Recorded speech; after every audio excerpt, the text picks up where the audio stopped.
it all around, look around at the whole thing. If your skin is brown, then you're down for the old pain. Look it all around, look around at the whole thing. If your skin is brown, then you're down for the old pain. All right, so we're introducing Sean Sherman at Home, having a little fireside chat about your new newsletter that you're launching. Substack. So hard to believe that somebody might not know who you are, but for those of us who don't, it's probably wise of you to just introduce yourself and just give us a brief snapshot of your work. All right. Ha'amatakupe. My name is Sean Sherman. I am from Pine Ridge Reservation in South Dakota. I'm enrolled with the Oglala Lakota tribe, and I currently live in Minneapolis, Minnesota with my love Macabas, and we're just kind of hanging out. I started my company called The Sous Chef in 2014. I'm an executive director of the nonprofit. It's called NATIVS, which is an acronym, North American Traditional Indigenous Food Systems, where we have our other front-facing entity called Indigenous Food Lab. And we also have our award-winning restaurant, Owamni, in downtown Minneapolis. And we're getting ready to build more. I think that's why this is an exciting thing to do, to be able to share with people as we're growing and building, despite what's happening in the world today. What's the through line with all of these entities? What's the work? Our work is focused on just trying to create access to Indigenous foods, bring awareness to Indigenous foods and Indigenous cultures, showcasing the power of Indigenous foods, and really understanding where we are. So it's not something that just delves into only Native American people in the United States. It's looking at Indigenous communities largely, really on a global scale, because we've been able to travel around the globe. We've been able to meet with Indigenous communities all over the place, whether we're talking to people from Africa or South America or North America or Central America or Southeast Asia, or even Sami in Northern Europe and Australia, New Zealand, Hawaii.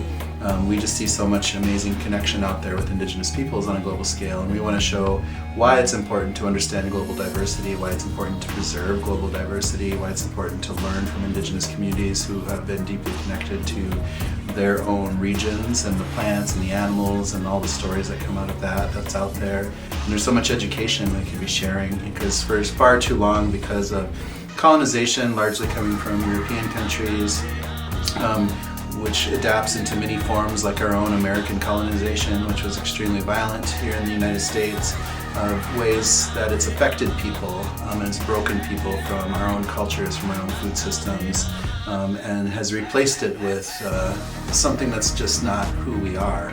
And there's nothing wrong with the foods that are out there. Like, we like American food just fine, but I think it's important to pay homage to where do these foods' histories come from, and who helped really kind of set the tone for what is American food in today's world.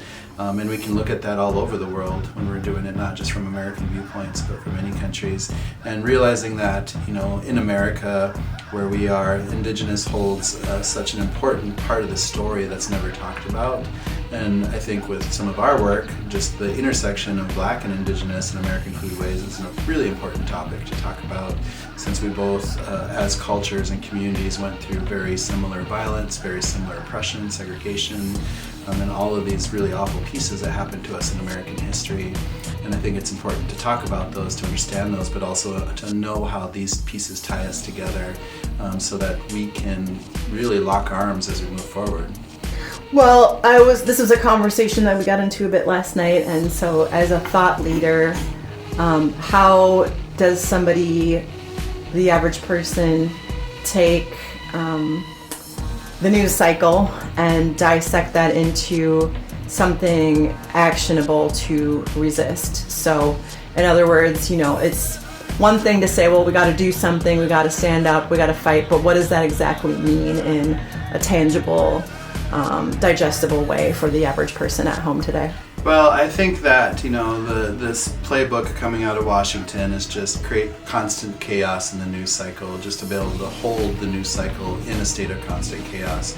So every day expect something different. That's just going to be what the fuck, And I think that we have to stop just being glued to the TV sets of waiting for what's coming next, but to actually get in front of it knowing that that's the cycle, like knowing that every day you can expect chaos, so why wait for it? I feel like the time is to like organize communities to come together, to find out what different groups in our communities really need out of this. You know, what do because like here in Minneapolis we have a really amazing community with all sorts of diversity, you know, and with your own project with BIPOC Foodways, you've been able to bring a lot of voices forward, and I think we need more of those coming together, and we should be able to do this around food. You know, we should have dinners, we should have tables, we should invite people to share about their cultures so we can learn more about them, and we can show that we can be unified cultures, that we will not be forcibly divided because somebody wants us to become weaker. That we should be all coming together with all of the people being affected by this administration, and finding ways to work together as a community to stand up against this, and to stand up against this threat that you know, can have generations, can resonate for generations if we're not careful. Because we need our children in this next generation to be prepared for a better future. We need to have better education access. We need to have better education around food, better education around diversity of cultures. Because like growing up in the 70s and 80s like you did, like we were just surrounded by normalized racism, and we don't need to go backwards to that at all. You know, we need to fight for a better way. We need to be able to stand up for this dismantling of DEI and all the bullshit that they're trying to demonize us as people of color on a global scale, you know. And like, it's really just smoke and mirrors as they're just trying to basically loot our government and, you know, make themselves richer, give themselves more power. But, you know, we can have a people's movement. People's movements have always brought down oppressors, have always brought down dictators, and we can constantly agree that a people's movement can be stronger than that as a unified community on a larger scale, that we can fight this. But we have to start somewhere. So, a lot there. On the next note, you had mentioned the traveling. So Yeah. You and I spent a lot of time not in Minneapolis, doing all sorts of different things. What's the next one or two things on the roster, and what are you going to be up to? Well, we're getting ready to head down to New Orleans, which will be super fun. And we're going to be doing some filming, so a possible sizzle. We'll see what happens. And we're just, you know, we want to just see a lot of value in Indigenous television and video production in general. And I think that it's really important to lean into that because people can learn a lot. I think that just seeing more Native faces on TV will be a really positive thing, you know, especially when I was growing up, we rarely saw Native people in movies or TV at all, you know, and I think that we've come so far, and we've had so much amazing people, Native faces, Native talent coming into this circle and telling more Native stories through that medium. And so I'm just gonna see what happens, see if there's a chance that we can find a way to tell a lot of food stories in that sphere. And then shortly after that, we're getting ready to head down to Bolivia. We're really excited to meet the teams that we're going to be working with down there, and looking forward to visiting some of the farms, doing some amazing stuff, people holding up some of their own indigenous foodways in that very region, working with a really amazing and beautiful restaurant called Gustu in La Paz in Bolivia, and just kind of doing some storytelling them, bringing some of our own foods to tell our stories there too. And just, you know, I think that cross collaboration amongst chefs from different regions, especially as we're kind of pushing away from a Eurocentric viewpoint and really trying to tell a different story of land and space and culture and region, I think those things are really fun and important. And then that's a big part of April, you know, like we're gone pretty much most of April to be able to do some of these connections, but they're really important, you know, and I think that there will be collaborations that come out of this, and I'm hoping that we can set up systems to bring chefs back and forth amongst ourselves to be able to share our own experiences and workspaces, and, you know, just have a lot of fun, create together. So all of this work is obviously like really great, really political, really important, but it's food, and so people really like to eat.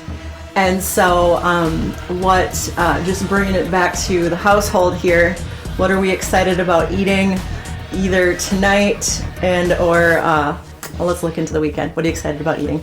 Well, I'm excited because we just made a big batch of bison birria the other night, and I'm excited to share that recipe because it's going to be a wonderful thing to experience. And we're going to leave that recipe on this blog point. And yeah, it's a lot of fun, and yeah, excited for that. What are you cooking me this weekend, more importantly? What do you want? You always know what I want more than I know what I want, so maybe it's too little preemptive for you to know what I want yet, but I'll circle back to you on Saturday. You get about leftover corned beef soup. So, what? Rude. So, lastly, we'll just say, I'll let you have the final word, but just for anybody who's watching the video, the recipe will be for paid subscribers. And any final words that you want the people to know about tonight? Yeah, just that we're going to be working and trying to find our groove with this whole situation. So we'll be posting some blogs. Sometimes we'll have some videos. Sometimes we'll share some of our travels. We'll always be posting pieces of some of the food and recipes we're working with and playing with. I think that this year the new cookbook launches in November, so we're super excited about that. And I've been seeing some of the previews, and it's going to be amazing, and I can't wait to share that with everybody. We'll probably share that on this space first before anybody else gets to see those when it's ready to be shared. And I just think it's a big year for everybody, so I'm excited. Thank you all for following this situation, and I hope I can offer something for you to enjoy. Sweet. Thanks, Sean Sherman's Fireside Chats. Look at all around, look around at the whole thing. If your skin is brown, then you're down for the old pain. Look at all around, look around at the whole thing. If your skin is brown, then you're down for the old pain.